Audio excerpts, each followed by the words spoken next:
non non thème non non non non non non on est à la deuxième partie déjà lu neex du doy bàyyi leen ba beneen rek du question nag li ngay wax comme on parle de journaliste moo tax ma non non attewuma bàyyi leen seen affaire u jàppale journaliste yi c'est-à-dire gis nga cette solidarité de corps là aussi elle existe partout mais elle doit reposer sur la vérité. Ça c'est une évidence. Mais elle doit reposer sur la vérité.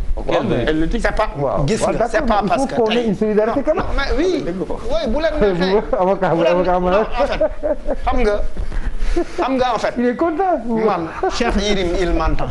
man ak moom on a habité dans une maison à Paris pendant 1 mois. mais c'est pas personnel. munul nekk suma noon munul nekk suma dara. mais je veux dire on a besoin dans ce pays que nit ñi di wax rek te yàlla tax c'est-à-dire la vérité elle ne doit pas être circonstancielle loolu rek laa bëgg a wax. ayca man ma jàll ci deuxième thème bi ni ma la waxoon yeggoon naa ci alors Zator comme yaa fi ne te yéen la concerné ci yow laay njëkkee jamono ji mouvance présidentielle ak nguur yi kenn xamul lu muy niroon. gaa ñi am nañu ko misaalee sabar gu tas lenn rek moo koy naataal gis nañ fi jamante par presse interposée seeni biir yéen neen mais bi ci gën a fës jaaxal ñëpp Madiambal Diagne ak ni mu ñëpp xam ni mu jegee président Yakham Mbaye it bokk ci nguur gi sànnante doj yu metti yi ñu ndax day misaal ni ñuy wax guerre de succession bi dafa taxaw wala saafara si it dañ ko bëgg brosser benn yoon rek laaj yi dañ koy dëxëñ fi mu nekk nii remaniement ak gouvernement d'union wala premier ministre bu dellu si mooy saafara li xew kenn xamul lu muy nirool. alors ba gisuma sabar gu tas d'abord parce que balaa sabar jee tas foog sabar gi ba foog mu am jéew yaa ngi may wax Madiambal yéeguma fu Madiambal bokkee ñun suñu coalition man Madiambal li ma xam ci moom mooy journaliste. moom benn journal di def ay chronique am loolu laa xam ci moom.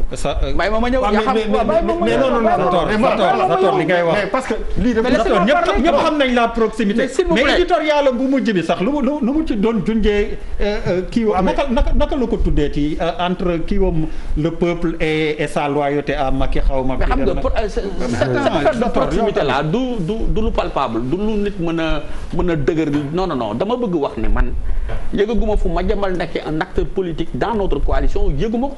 le droit de le dire ñu ma mën a réclamer ne Yakham Mbaye et des nôtres mënuma ko wax ci Madiambal parce que du ma tooñ également bind na li mu bind Yakham nekk ci rôle am génn tontu ko mais ça c'est le tout c'est naturel loolu moo langue politique a ànd su ba léegi lan la ñuy wax lan lañ fi nekkee wax ak tontu loolu rek la leneen li nag naan presse interposée machin loolu c'est écoutez une démocratie dafay dund les gens ne peuvent pas être dans une caserne politique ku ci nekk am na loo xalaat am na ni ñu koy exprimer nu mën na mel nii tey suba mu mel ne ne quant à remaniement ak loolu kooku nag mbiru président de la république la. gouvernement d'union.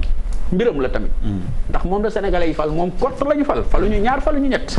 ndax deful njuumte bi mu fi génnee premier ministre pour mu gaaw. non kooku moom moo apprécié. ne nii la gisee mbir bi pour mu gaaw.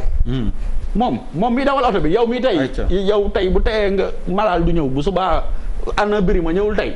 ak jàpp nga ne warul woon ñëw Pape Djibril la toog mi ngi ndar dafa ayee ji c'est un jeu de chaise. fii moom ñëpp président la. Sarr mooy président. non dama bëgg wax rek ne loolu kii animé émission bi mooy xool ñi muy invité.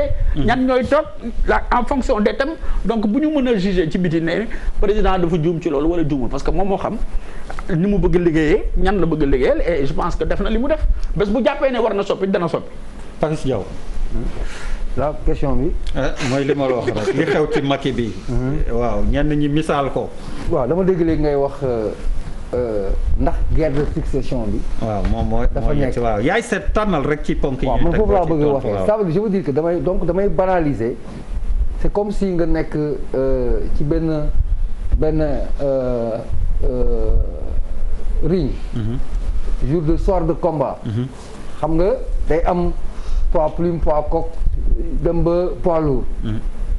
mais mën nga ko assimiler à ça c'est-à-dire quand Yakham ak je ne pense pas qu'ils aient Yakham ak Madiambal am des ambitions présidentielles man dama ko écarter mais c'est pour te dire que contexte bi combat yi nga gis nii duel yi nga gis nii c'est minime c'est vraiment minime.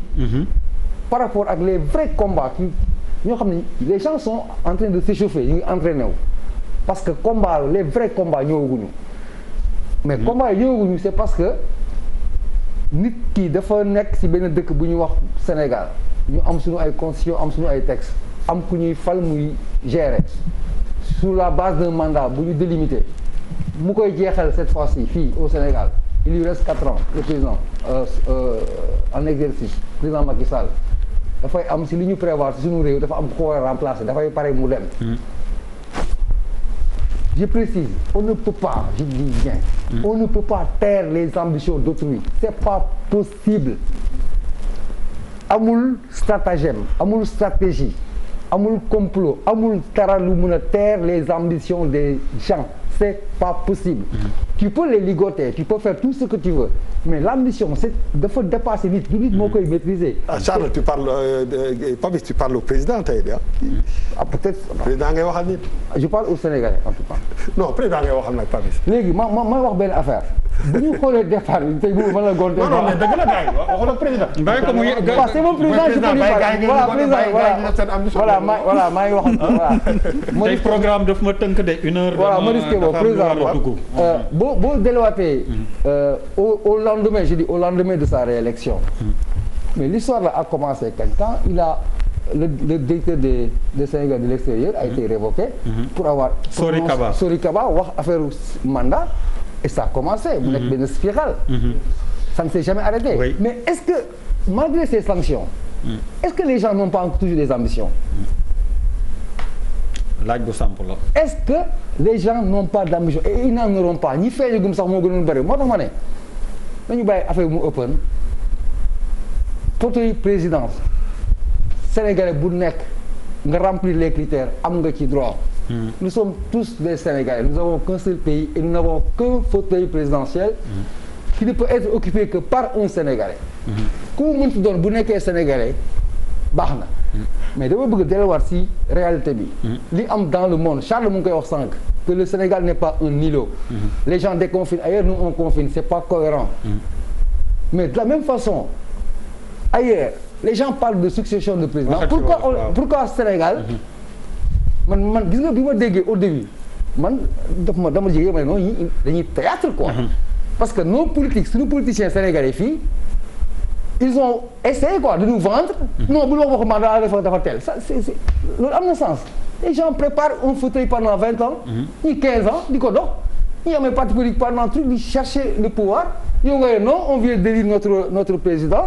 non bàyyi la affaire mandat quoi nañ dem ba si kanam au nom de quelle vertu. justement est-ce que du foofu. au nom de quelle vertu man loolu laa comprendre. Bouba dinaa la jox mais laaj bu précis laay laaj bi may waaj émission bi am na ku ma waxtaanal mu ne ma est-ce que mi ngi may dégg est-ce que président juumul bi mu ne ay ni ngay wax bu ma falee premier ministre wala day mel ni dama indiqué dauphin du ñu liggéey ministre yi du ñu tal liggéey nangam sangam mais est-ce que lii piirul fi mu nekk nii.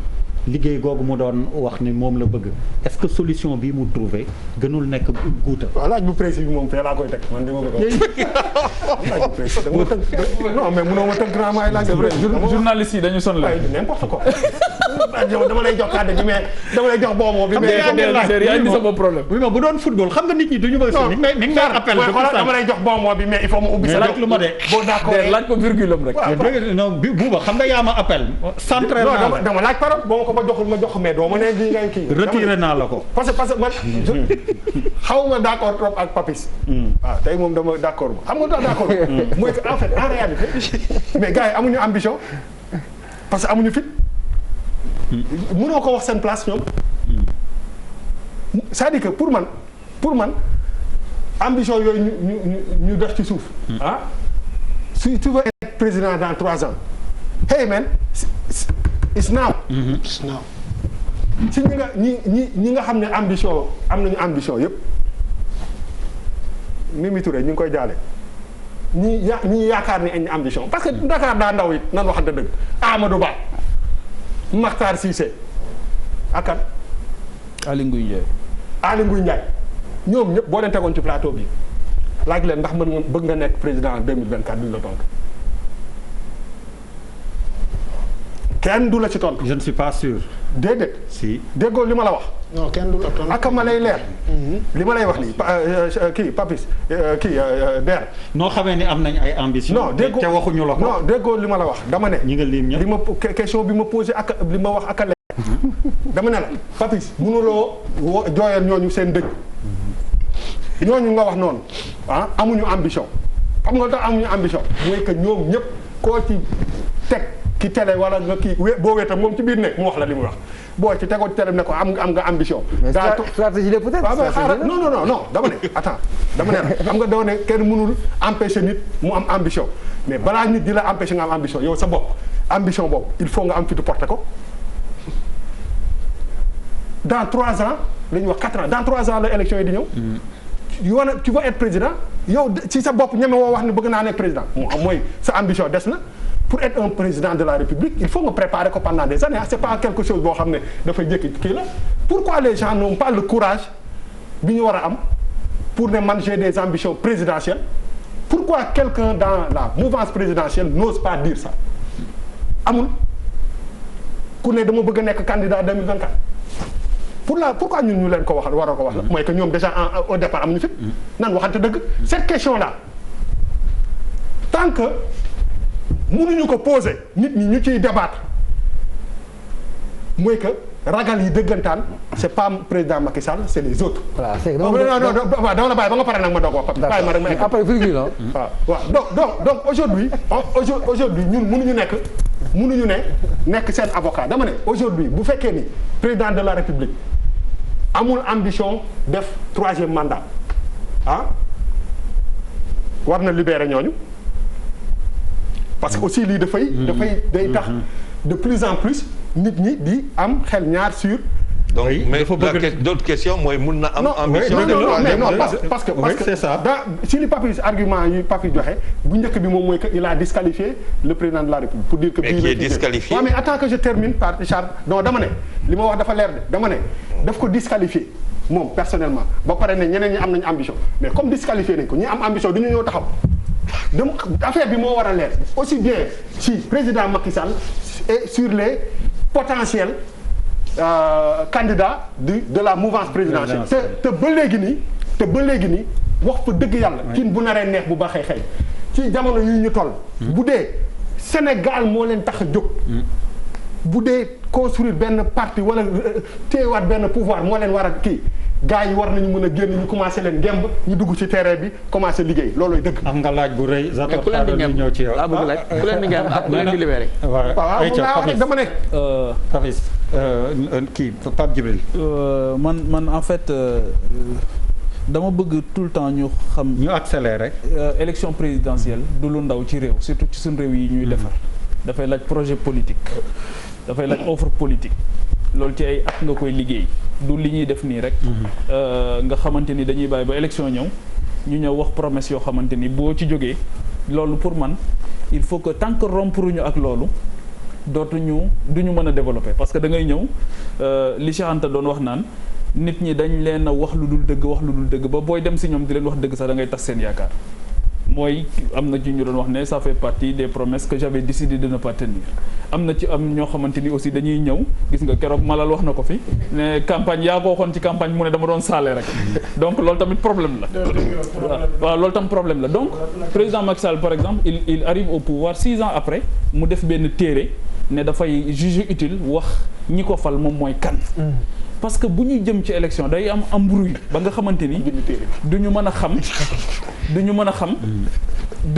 a xam kan moo war a dem dagaan baatu askan bi et c'est extrêmement important le président Macky Sall il a eu de 2008 à 2012 pour préparer son projet ànd ci ak ñim ci ànd di ko liggéey def 3000 villages lañu wax xaw ma 3333 villages wër Sénégal yëpp nga xam ne am na sax ñu ne fiche technique yooyu sax moom la jox ñi nga xamante ni moom mooy waa PUDC donc cela veut dire quoi cela veut dire que ñi nga xamante ni ko Bouba waxee ak Papis ñi nga xamante ni dañu am yéene ne dañu bëgg a nekk président de la République du Sénégal il faut que ñu teel a tànn ndax dañuy toog ci biir di def jeu suuri xawma ak lan wala ndax dañuy génn léegi dem liggéey parce que ñaar mooy mën a nekk soit nga nekk à la disposition du Sénégal nga liggéey parce que ñu ci bari ci ñoom ñi nga xamante ni am nañ ambition mais politique rek la ñuy def parce que da ngay jóge fii vendredi dem sa dëkk soo demee tu rentres que le lundi nga ñëw tuye kaw doo mën a kii parce que da nga politique woon mardi ngay xëy ak corona mercredi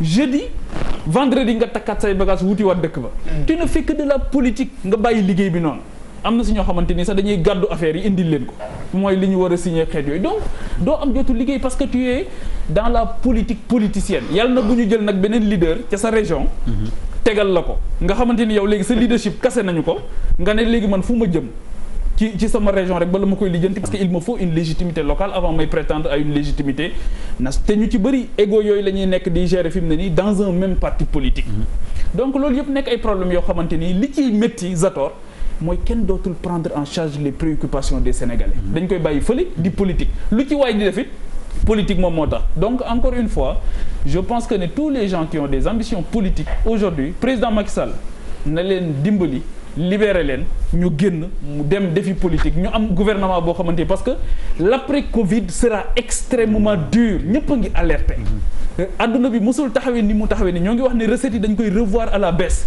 ñoo ngi wax ne dina gën a métti ñoo ngi jëm ci problème mu mbay ñoo ngi jëm ci problème mu sàmm gi ñoo ngi jëm ci problème mu géej gi gis nga ni mu mel problème yëpp mënuñu ko boole tamit di gérer waat 4 ans yoo xamante ni campagne électorale lañ nar a nekk beneen bi nga xamante ni aussi bëgg naa ko wax Abdoulaye Der mooy il faut que aussi le président de la République je pense dimbali Sénégal ci loolu mooy définir nii oui nii non googu tamit foog ñu wax ko c'est-à-dire que il faut que mu wax ñu ndax son candidat est dans l'opposition wala ndax son candidat peut-être c'est quelqu'un de son camp comme Mohamed Boun Abdallah Dionne qui est préparé par exemple c'est-à-dire que son candidat dans l'opposition da nga dégg lu ñu déggul yëg lu ñu jàppale non quel que soit alpha am na ku mu yéene loolu mooy la réalité am na koo xamante ni bu sañoon moom moo koy mun na bañ a yéene kenn tamit mais ce qui est sûr et certain yow déggoo li mu wax de est-ce que son candidat est dans l'opposition la wax il est assez avisé waxu ko par hasard à mon avis li ma jàpp ne fi mu ne nii moom mooy le vrai combat pour le président Macky Sall c'est de choisir les meilleurs Sénégalais dans tous les domaines jël leen jox leen gouvernement bi ñi nga xam dañ ci am ambition politique mu génne leen ñooñu dem politique yi. Charles noo jàngatee li xew ci comme niñ ko tuddee dans le maquis avec les guillemets. dafa am lu fa xew. ah yaa ko gisandoog ñun. Der xam nga Papis kii Pape Djibril fu mu wàcc quoi xam nga Der Covid mi ne fi tey rendez-vous yoo xamante ne moom lañ am après le Covid. ECHO la monnaie ECHO bu ñuy wax ni nga xam ne Côte d'Ivoire ay considération yu doy waar Côte d'Ivoire moom rek mooy peser ci UEMOA maanaam kattan boo war ne ECHO yóbbu ko à 16 imagine ce qu'on va représenter par rapport au Nigeria avec des pays anglophones ak yu demee noonu je pense que am na ay questions yoo xamante ne yu tar yu ñuy xaar ñu ñuy perte suñu temps si loo xamante ne waruñu si perte suñu temps parce que quoi qu'il en soit on du ñu xaar président di ne est-ce que damay def 3e mandat ou pas kooku wax boobu amul sens donc bu fekkente ne il s'est présenté en 2000 kii daaw mooy que il est évident qu'il prépare que day dem il est évident il sera candidat day dem 2024 pare na quoi pare na du moins man loolu laa ko jàpp à moins que c'est ce que je disais quoi si jamais on m'a arnaqué pour me dire on te dit 12 ans pour faire 17 ans avec toi me prendre pour koo xamante ne du aw ma xalaat du ma dara quoi dafa am loo xamante ne am na benn papier bu am solo qu'un abbé a écrit Nicolas Diène il faut bien lire ce papier là le Sénégal passé na loolu tey war nañ trouver ay ressorts totalement importants pour que suñuy dëkk yi ñu muy dem kanam bu bañ a calquer sur l'agenda personnel d'une personne agenda individuel et personnel benn nit non Sénégal raw na loolu en termes de démocratie sans que maître mu ngi ko fiy wax di convoquer yeneen dëkk yoo xamante ne amul sax photo ñun ak ñoom il y a quelques années loolu mooy suñu rétroviseur c'est-à-dire nous on est devant gars yi di ñu séntu mais nous quand on veut voir les gens si rétroviseur bi la ñuy xool arrière pour xool ne nag suñu ginnaaw Sénégal fa la toll tey effectivement bu wax nga dëgg 2024 dans le cadre du président bu fekkente ne foofu lay am koo xamante ne foofu lay jógee c'est maintenant qu'il doit faire le travail bon maintenant aussi am na ay contingences politiques yu def que président mën na ko bëgg a protéger parce qu'il y a un programme à dérouler c'est pas évident que ñoom ñett ñu génn wala ñoom ñeent wala ñoom 5 génn di xeex. mais quoi qu'il en soit. et les alliés Charles. non waaw avec les alliés y a tout ça mais loolu la c'est un jeu politique. benn ngi toog ak yow. moom lay cuq kii lay toog il y a un jeu politique. mais quoi waaw AFP. mais quoi qu'il en soit. ça veut dire Sénégal tey fu mu toll nii tey. réponse yi sànq du ndox lañ doon wax. oui on parle de santé. oui am na ay rendez-vous yoo xamante ne fa la ñuy xaar. gouvernement boo xamante ne moom moo fi nekk. allez bu ñu ko deful y a quelqu'un qu'on va rendre absolument puissant. dans ce pays là muy Ousmane Sonko. c'est-à-dire si les choses ne sont pas clarifiées. mais on peut parier. Voilà donc prenons les paris déjà Charles. je lance le pari. ayca Charles moo alors Daouda boo gisee ñu laajee ko ni mooy tolluwaayu réew mi ak ni muy doxee yow xëy na pour may la sa kii d'intervention mu gën a large. waaw naka nga ko gisee Ablaye yaakaar naa ak fii réew mi toll. oui. waroon nañ nekk di waxtaanee leneen lu dul la xew benn bokk yaakaar xam nga APR. dafa yaakaar naa ne kii di njiitu réew mi la ma waxoon mooy day jiital réew mi. balaa ñuy wax kuréelu politique am waaye fi mu ne nii wax dëgg yàlla wopp jaa ngi law. nit ñi lii di nawet bi bët sebbi na. te buñ ne nawet ne siburu. te l'hôpital gis nga ni ko lii di coronavirus bi alawti ko ba ñoom. amatuñ sax lu doy ci ay lal yu ñu mën a jëlee ñi nga xam dañu am woppi coronavirus ñuy wax ne sibiru baa ngi ñëw te sibiru bi li muy rey mu ëpp li muy rey li coronavirus bi di rey. mbay maa ngi nii ñu ngi wax xanaa nu mu tuddati njimi ak li nga xamante ni moom moo war a ci ànd ñu ngi wax itam ne ëllëg xamuñu lu muy doon. du Sénégal rek àdduna bi yëpp bu ñu génnee ci mbas mi nii. ñu waroon a jël suñuy xalaat ak suñuy kattan ak suñu doole yëpp jubal ko ci loolu waaye tey ñuy taxaw naan kan ci benn bokk yaakaar mooy doon ab la wax. ginnaaw Macky Sall kii mooy doon ab la wax kii mooy doon ab la wax maanaam candidat. yaakaar naa ne loolu noonu wax dëgg yàlla ak fii réew mi toll waroon nañ nekk ci leneen. alors Daouda yow yaa ngi bokk ci collectif défense su ma juumul aussi bu littoral bi ah. yaa ngi aar lu ñu bokk bu Guédiawaye comme bu corniche bi it ñaar yëpp. moom kay bëri na coowal suuf xam naa buñ ci duggee. voilà non moo tax ma bëggoon la ci dugal trop tey dama am contrainte temps il me reste Régis ñu ngi may signaler j'ai encore 15 minutes.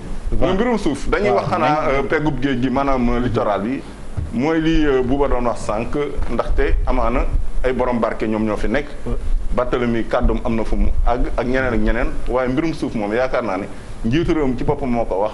keroog ba muy jiite fanweer ak benneelu dajeb notaire yi fële ca Diamniadio ne li muy jot ci ay jure maanaam ay plainte bu ñu ko nattee bu dee téeméer la juróom-ñeent fukki yëpp ci mbirum suuf la ñun waa FRAPP naka noonu démb lañ doon janoog saabalkat yi tëral genn kuréel bu tudd doy na kuréel googu noonu ñi ci nekk ñi ci ëpp ginnaaw ñi nga xam dañ leen amal ay weeri payoor yu ñu leen fayul ñi ci ëpp mbirum suuf la fële ca Kiñaabuur fële ca nu mu tuddati Ngéeñeen ak àllu bala bugg bee ñu jël ay benn pàq bu rëy njiitu réew mi ne nañ ko dindi te dañ ne woon dañ koo ñàkk mooy li ñu tuddee ay forêt classée mbaaw gis nga leen ni ngi ci xeex bu métti fi mu ne nii ndaxte dañoo dégg ne kii di njiitu réew mi kat dafa bëgg a jël ci àll boobu noonu lu toll fukki hectare jox leen ko ngir ñu def fa ay sëkk xam nga li ñuy wax naan weexal xaalis bu tilim maanaam blanchiment d'argent dafa am ci suuf si blanchiment du foncier xam nga naka lañ koy defee day ñëw fekk pàq boo xam dañ ne dañ koo ñàkk bu ko kenn laal buñ ko bëggee laal caxatee ko def ko ay kër jaay ko wala boog ñu jëlal ko seen bopp dañuy ñëw ne dañ fay tabax xanaa ay sëkk wala dañ fay tabax jàkka wala yu mel noonu bu ko defee xam nga loolu kenn dootul waxati bu fekkee fukki hectare lañu wax li ñu ciy jël ngir def ci jàkka jooju du mat sax ñaari hectare li ci des ñu saax-saaxi ko wala ñu jël jox xanaa benn kilifa ci réew mi mu nekk kilifa diine wala kilifa aada wala kilifa goo xam ne daal am na mbooloo am na kàddu bu ko defee bu ñu ko xasee ba jox xanaa ab pàq ci foofu kenn dootul waxati li ci des nag ñoom ñu caxat-caxate ko looloo am Kiñaabuur looloo am Tiwaawan gi Toobeen ak dëkk quartier yooyu yëpp ndaxte ñoom seen fara bi maanaam seen maire bi moom mu bëgg a jaay foofu noonu ay pàq yoo xamante ni te waxtaanu ci duy sowu ci ak ñi nga xamante ni ñoom ñooy fere yi maanaam population bi loolu waral sax kii di calaw li maanaam préfet Tivaouane dalal na leen ñu waxtaan ci bu yàggul dara war na leen dalalaat àllarba bii di ñëw pour wax ne la mbirum suuf moom bu ñu moytul moom mooy tar réew mi ndaxte dañuy wax fii nii rek mais yamul fii nii boo demee fële na la ci ñaayu Pikine bi mooy fi ñu tuddee technopole te tuddul technopole du lenn lu ab tabax bu ñu fa tabax te gis nga ñaayu Pikine boobu dafa am mboor maanaam histoire boo koy topp balaa ñuy jox suñu jonn maanaam suñu indépendance ba léegi la ñiy sëkk di tabax ay cité impôt et domaine di sëkk di tabax ay cité amal di ko sëkk te ñun foofu bi ñu nekkee gone ñu ngi ko tuddee woon àll meew wala petit goré wetu géejawaay wetu ko ñu malal amoon yaay njoraan ñu fa daan dem di fa napp ay colère ak ay jënuwaas waaye léegi lépp caxatee nañ ko ba bi mujj bi moom mooy atum 2018 ay ñi bay mbayum dër maanaam maraîcher yi xëy ay caterpillar ak ay sëfaan maanaam camion ñëw calaw li ñëw taxaw takk der ñëw taxaw ñu ne dañ leen fay jëlee ñu ne calaw li ak takk der ñëw taxaw ñu ne dañ leen fay jëlee ñu ne lu tax ñu ne fere yi mooy population fii nga xamante fara bi mooy maire bi waaw fara bi mooy maire bi fii nga xamante ni fii ngeen def seen tool yi dañ ko jox kii di Serigne Boub bu CCBM lu toll ci 8 hectares li may wax ni tey jii boo demee di nga gis ñu bind ci CCBM sécurité foofu noonu te loolu ci yëpp li nga xamante ni moom la am ci jeexital moom mooy suñu dund day desee ñoŋ ci wàllu wér-gu-yaram ndax lan ndaxte bu ñuy tuddee Dakar presqu'île du Cap-Vert dafa am ñeenti tànk benn bi moom mooy parc Hann bi benn bi mooy ñaayu Pikine bi beneen bi mooy forêt mbaaw bi tànk yooyu yëpp ñu ngi koy gor di ko dëkkee di ko caxat-caxatee fi loolu ma kéewu yëpp maanaam environnementaliste yi yëpp ñu ngi koy wax ñu ngi ciy kii ñu ngi yàq kéewu mi ñu ngi yàq li nga xamante ni moom mooy ñoŋal suñu dund ndaxte fi Dakar di nooyee yëpp ñu ngi koy fatt jërëjëf alors maître defe naa ci droit de l'homme li muy wax nii quand même am na ci solo mais droit de l'homme yi tamit am ci suuf si nga xam ni askan wi yëpp ñoo ko bokk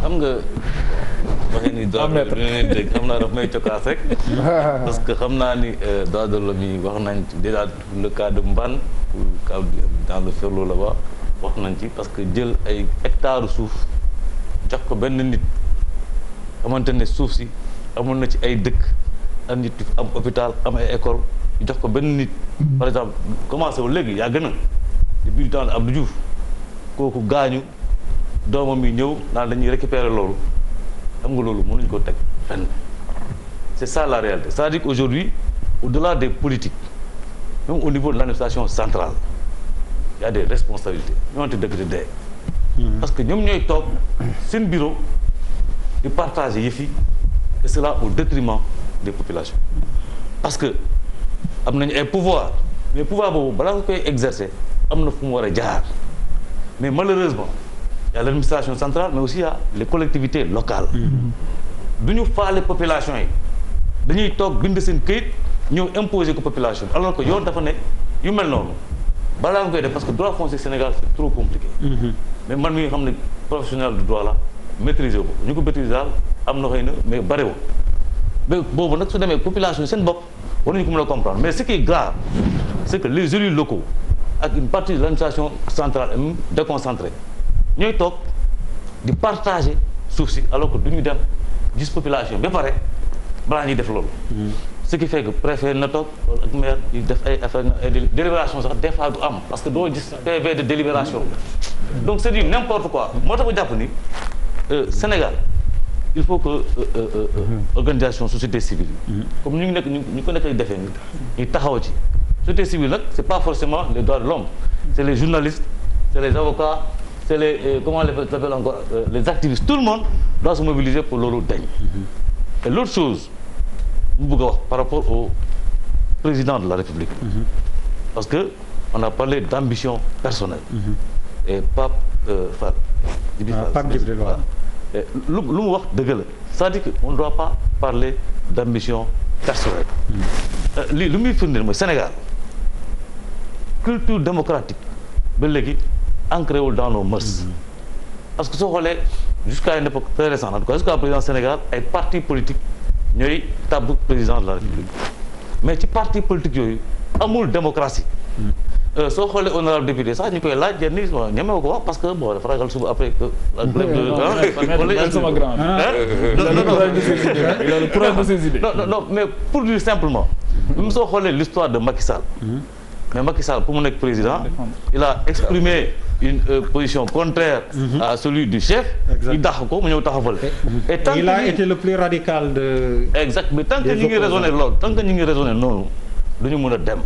Je pense que nekk président c'est pour un projet politique à réaliser et je pense que benn nit rek mënu ko réaliser il faut que nit ñi concerté wu rassembler compétences yi pour teg ay projet de ce fait que nit ko même suñu uniree kenn du moom rek mooy mën a décider. su waree jàdd yooyu ñu ne ko fu ngay jaanee du noonu mais nag bu nee nit ki nekk na fii dans le parti ñu teg ko comme yàlla. À l'époque on parlait de constance et de variable. et xam nga peut-être bi loolu c'est les vocables qui ont changé. loolu tax dëkk bi avancé. pas trop bon. ba tey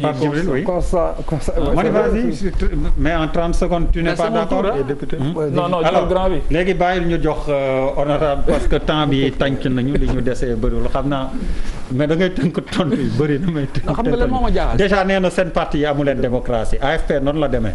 alors dama AFP moom parti démocratique la d'ailleurs ñun suñu 21 ans maa ngi ci profiter rendre hommage suñu camarades yëpp nga xam ne ñu ngi fêté suñu 21 ans parti politique.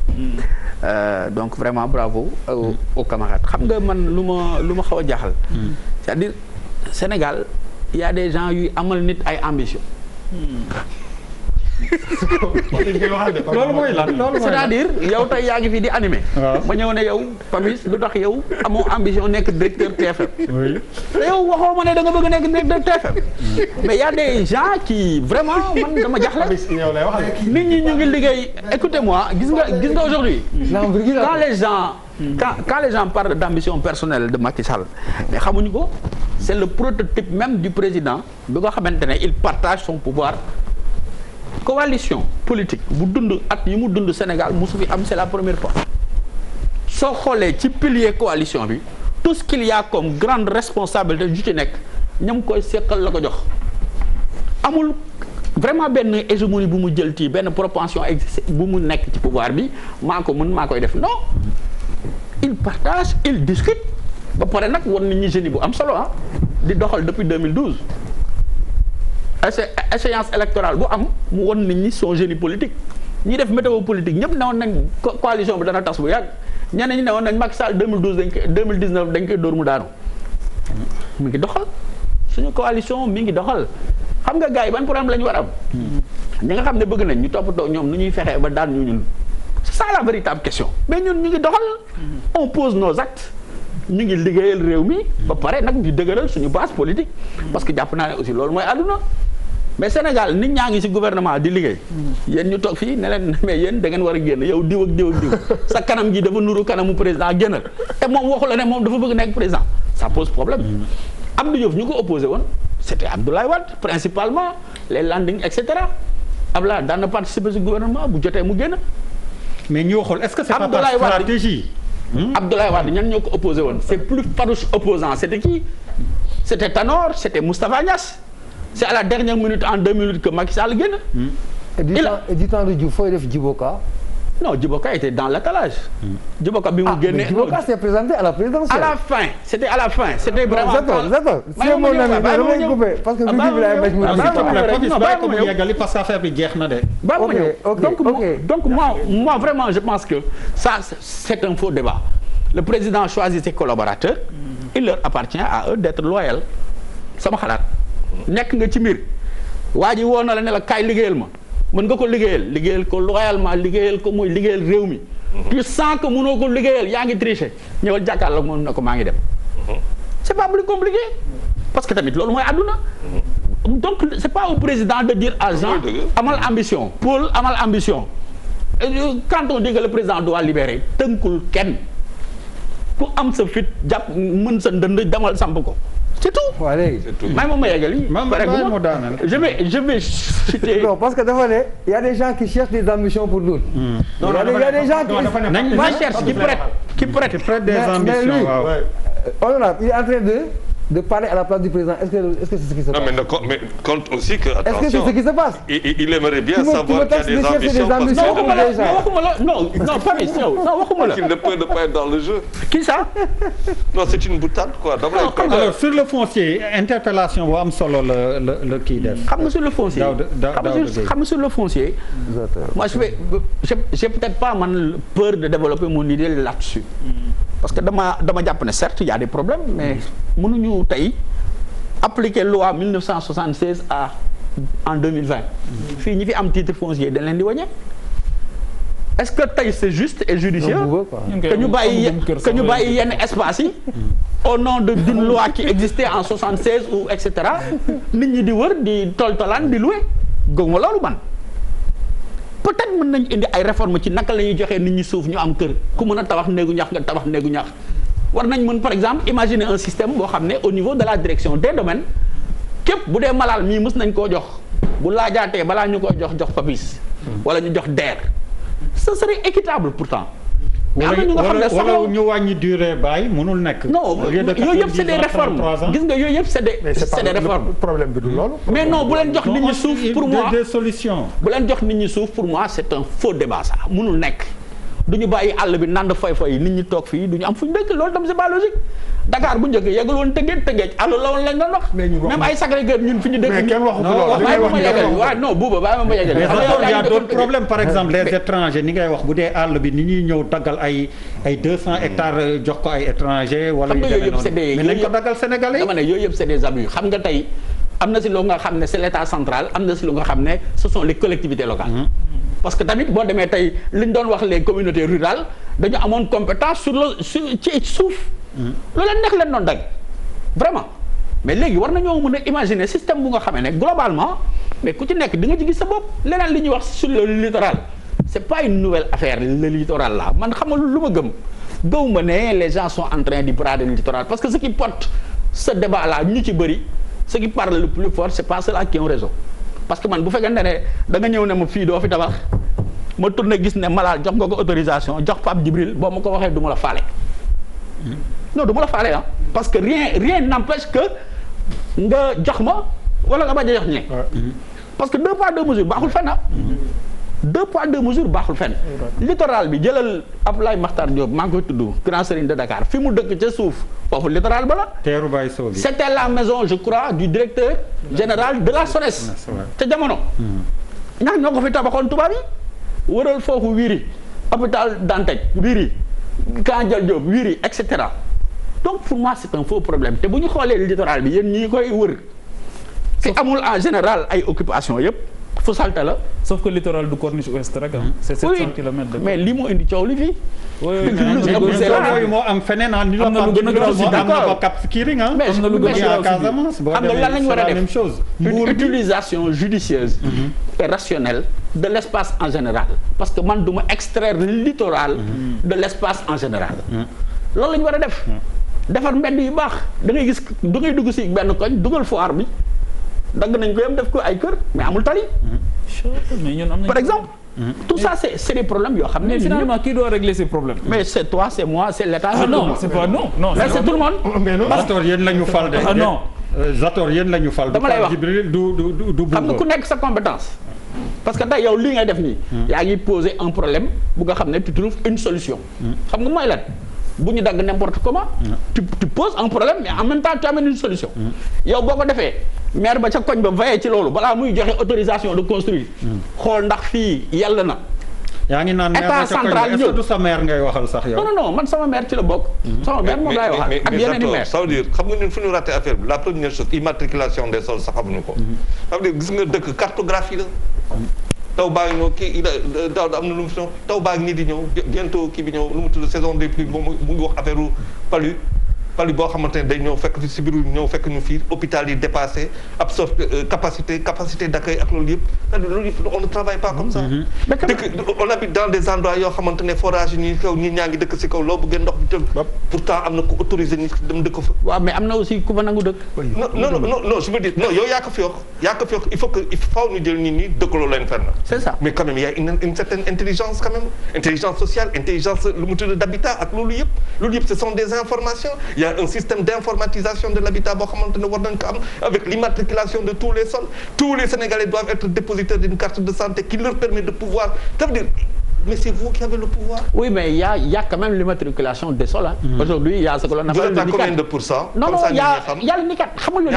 C'est un process. Tu sais, on était à 5% il y a quelque temps. Oui, mais aujourd'hui quand même, sauf si fu nekk tey boo demee yow sa kër bu ñu tapé génneel la sa numéro d'identification cadastrale. C'est-à-dire on sait à peu près que yow fii nga dëkk lii mooy sa immatriculation. xam nañ ko pour foofu. Oui, gars yi ngi ciy liggéey. Et je pense que loolu c'est quand même important. Mais bon, de toutes les façons, les réformes ne peuvent pas se tenir tout en même temps aujourd'hui.